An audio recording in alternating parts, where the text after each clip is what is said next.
Hi, my name is Ori and I'm going to give you a little bit of a tour around our homeschool room. We have 5 children. Right now we are homeschooling our 10-year-old and our 8-year-old daughters, and we are just starting preschool with our 4-year-old Samuel. So I'm going to show you a little bit around our schoolroom, which also doubles as our playroom. I'm going to share some organizational tips and tricks that have worked for us. And then later, Sam is going to come and he's going to introduce you to his school supplies and show you how much he loves doing his school. So organization is key for me, as there are a lot of different toys that our kids can utilize. So we'll just kind of walk around quickly and then I'll go in depth more of them. So my 2 and 4-year-olds love Hot Wheels. So we have our Hot Wheels station. Over here we have this bookshelf my dad built for me when I was going to college, so it's old. This is our puzzles, those 2 fabric bins right here. Instead of having a lot of big boxes of puzzles that get broken, we put them in baggies with a cut up picture on the front so my kids can see what the picture is supposed to look like, and then cleanup is a breeze. So those are our 2 fabric bins. We have some really great large wooden puzzles, which Sam is starting to work on. We have some smaller puzzles that I'll show you in a minute.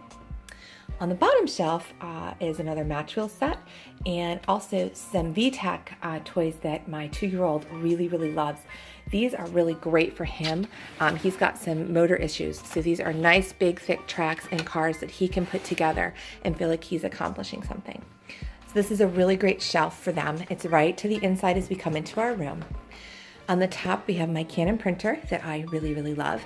And then this 6-cube shelf stores our dry erase markers, our crayons, our glue, our scissors, and colored pencils. And because we're a Disney family, we have Disney pictures and some inspirational quotes everywhere. So you go over here. This is our big main schoolroom shelving. So I can show you kind of floor to ceiling. How we go. And then again, I'll do more in depth, but at the top are science experiments, our snap circuits that we don't really use every day.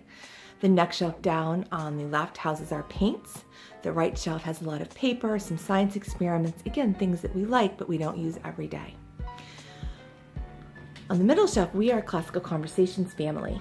So on the left shelf has all of our CC materials that we use in class. On the right are our daily lesson plans and our maps, and we'll go into those. The next shelf down houses both of my daughters' curriculum. They are close in age, but they're using very different things, so it became easiest to just give them a shelf.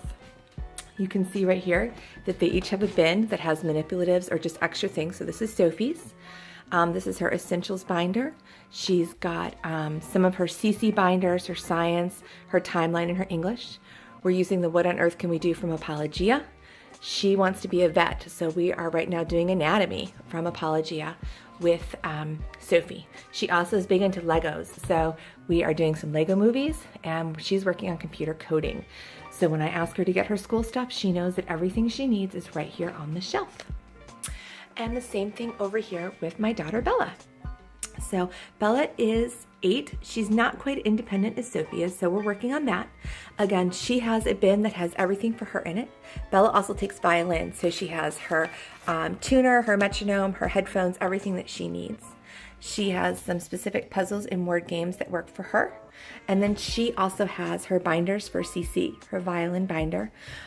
We are using a different science with her from BJU Press. We're using Heritage Studies from BJU Press.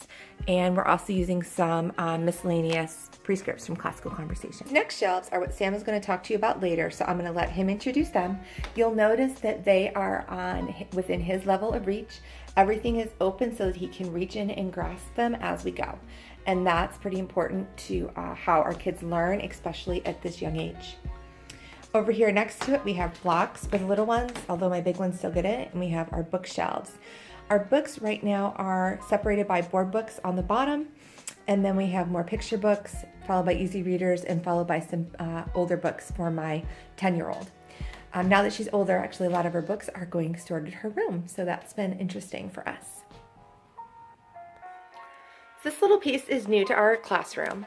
We needed a place to store our Lego magazines and some of our activity books. So we got these really inexpensive dividers from Ikea, and they're holding everything great. These bins are simply from the dollar store, and they hold anything that we can use when we want to travel. So if we go out to eat or I need to occupy the kids, we just come in here, grab what they want, and we take it in the car. This bin is the same way. It's a lot of felt, which is perfect to keep them occupied. We have some of our big floor puzzles. I rotate our floor puzzles out because they can quickly take over. So right now, Sam is really into dinosaurs. So we've got our 2 dinosaur puzzles, our Alphabet Express, which has made it through a lot of kids from Melissa and Doug. This over here is new. These are our wooden puzzles, and we found these really awesome zipper bags on Amazon. And so they fit the thin puzzles, but they also fit the chunky puzzles. So you have a way to store your puzzles standing up and the pieces don't fall out. And even better, even my 2-year-old can get the puzzles out of where he needs to go. And they just slip really quick right back on the shelf. So on the other side of our room, we have another floor-to-ceiling bookcase, which has really been quite a blessing. So we've got scrapbooks and some of my books. Our thesauruses and dictionaries are on the upper shelves. On our middle shelves, we have more books that are for my 10 and 8-year-old daughters. And then over here, I love bins, and these bins we found at Walmart for $3 a piece. So they're bright, vivid colors, and I really love them. They just house little things I don't want the little kids to get into. Our next bin, these are all toys for the little ones. So this is the boys' favorite bin. It's a car bin full of cars. And then we have an electronic tracks bin. Underneath here we have toys for our littlest one, Penelope. She's a year old. And then on the bottom we have 2 bins of trains and some great wooden track. And since we only have one kind of a playroom, which is great, we found this really wonderful circular wooden train table, which has really been fun for the boys, well, and my big girls. They can build to their heart's content, and it doesn't take up a lot of room. And we have some really good games that I rotate in and out just to keep them fun and spontaneous. So a really good favorite game is Great States, which we're working on because we're learning the United States. Another one is Blockus, which you can tell we have used so much. And another great logic one is Square Up.